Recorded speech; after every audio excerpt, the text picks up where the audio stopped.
Right, hello everybody, welcome to episode 8. Yes, we're a week into Drive Time Series 2 already, and as you can see, our next guest is waiting in the wings. He looks like he's wrapped himself up nice and warm, and it's a man I know very, very well from motorsport. But here we are, Leon van Zweel. Leon, for those who don't know you, and I can't imagine there's not many people who do, you are a regular trackside. What is your involvement in motorsport? Well, currently I work with yourself at Live Motorsport Now. You are lucky. You are a lucky man. Uh, yeah, I am. I see a lot of things. I'm the eye behind the lens.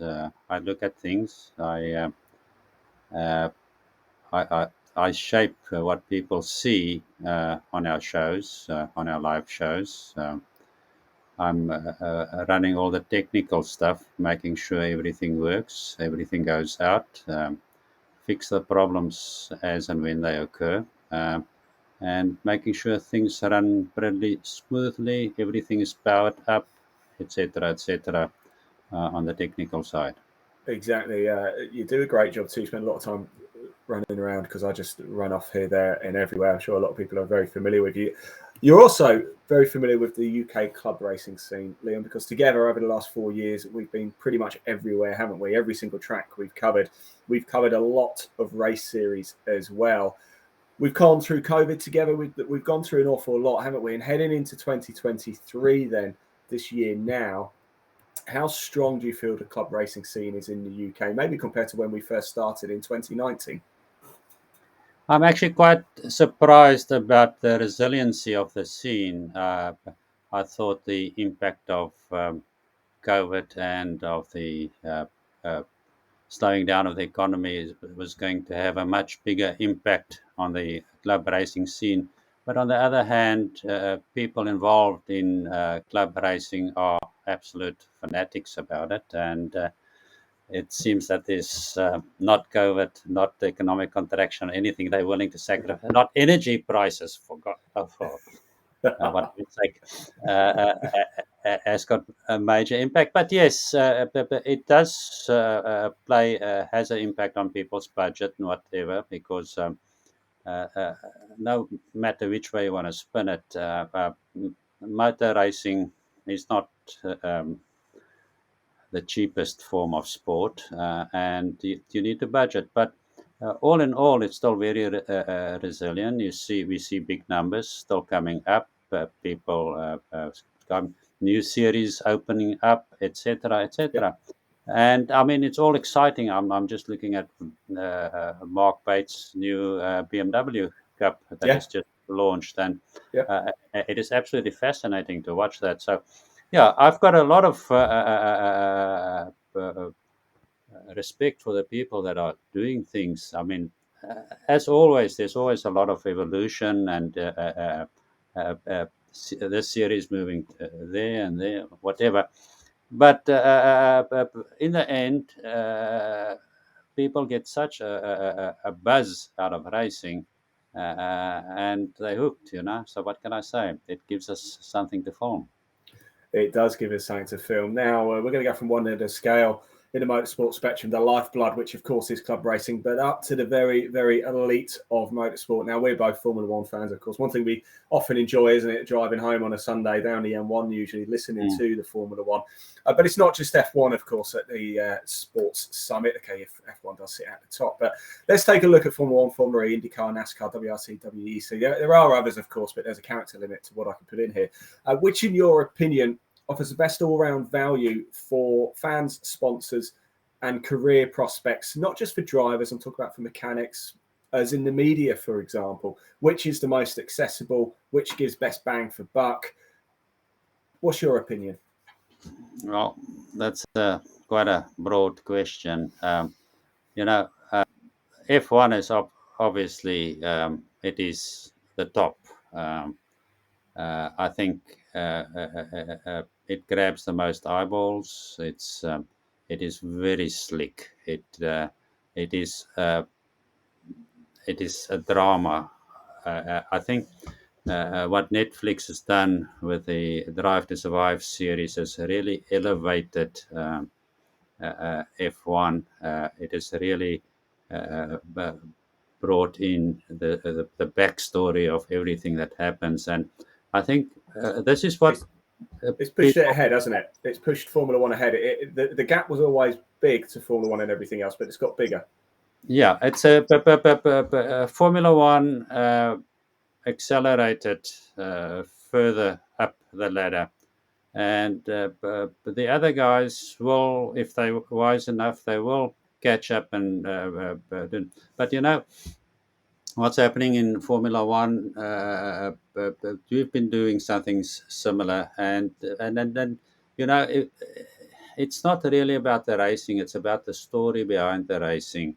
It's the human story that interests people more. I mean, when the race is gone, the race is gone. It's the result is there.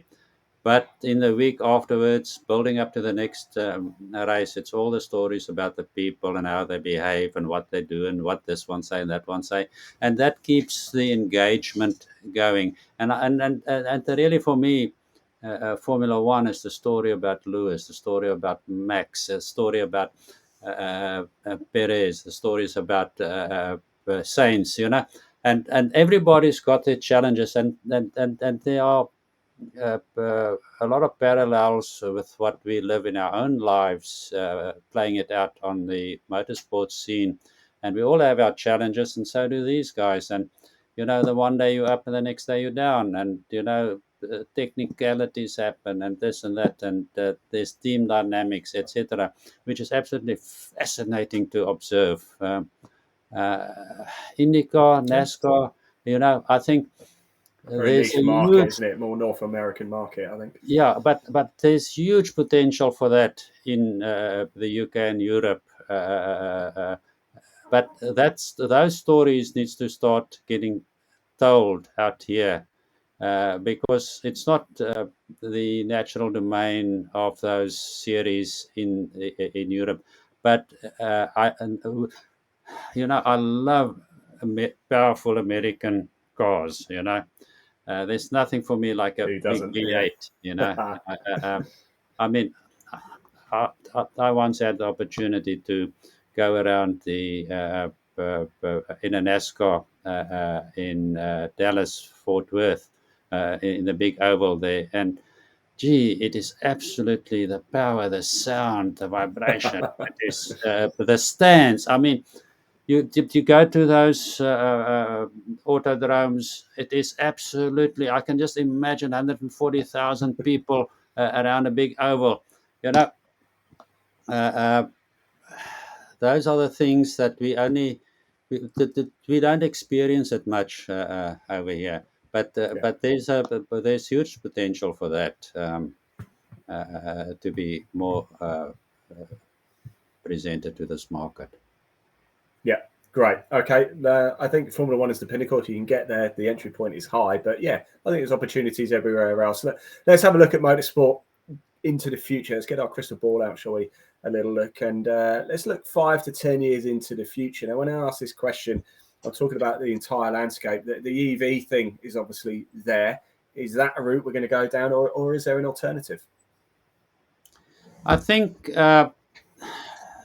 you need to look at it in the medium term and the long term. In the medium term, internal combustion engines will dominate, and the classes will adapt to as the development of newer drivetrains evolve further.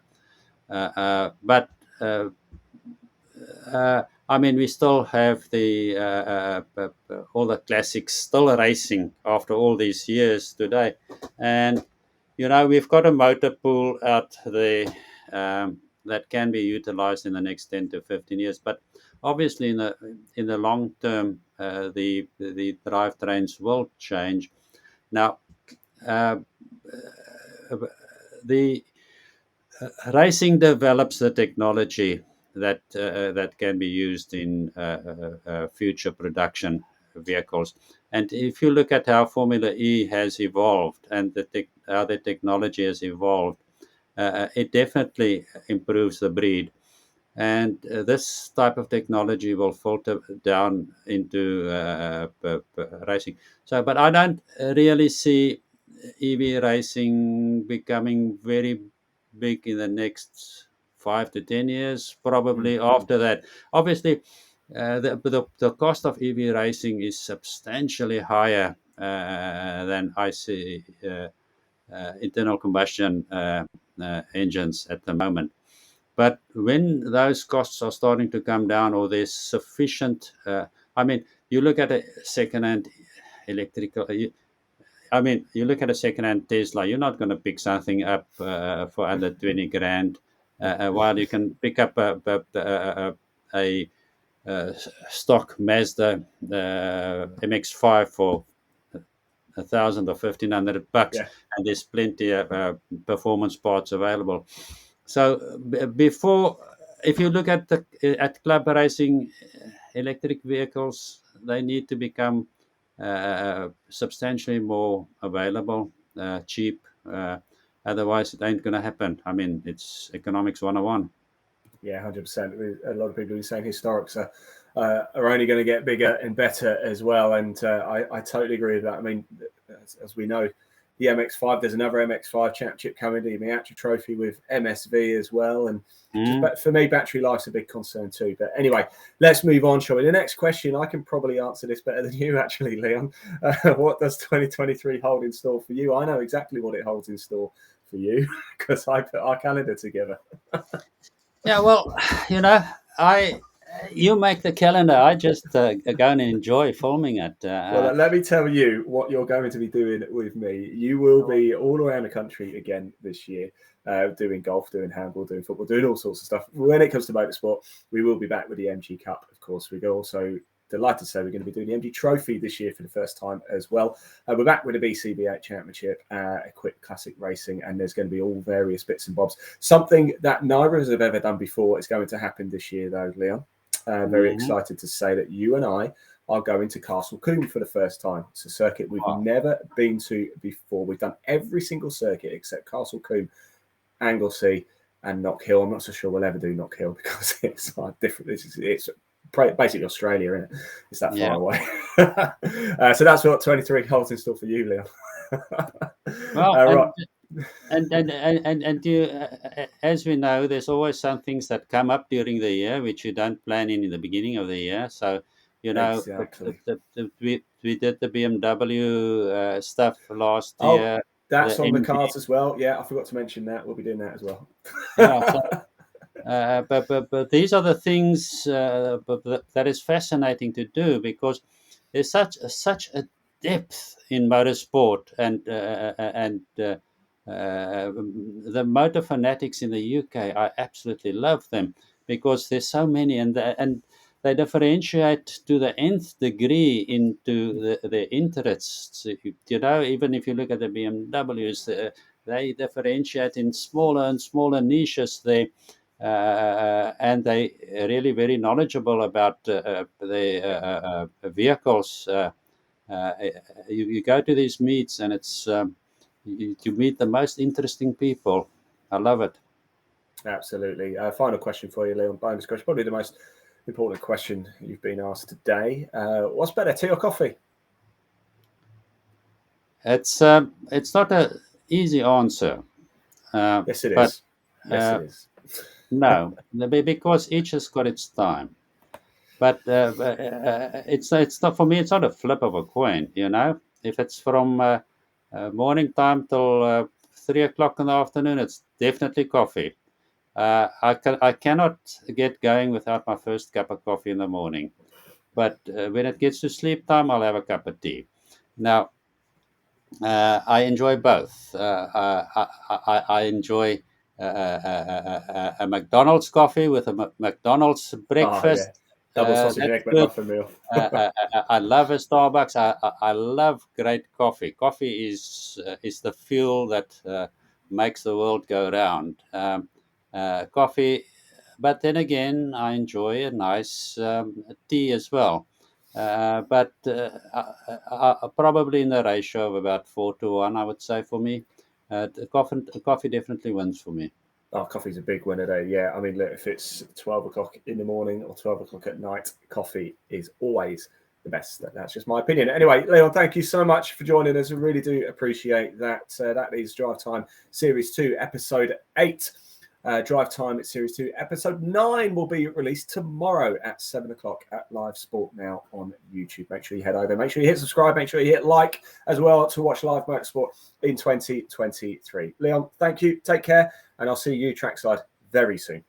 Bye-bye. Thank you very much.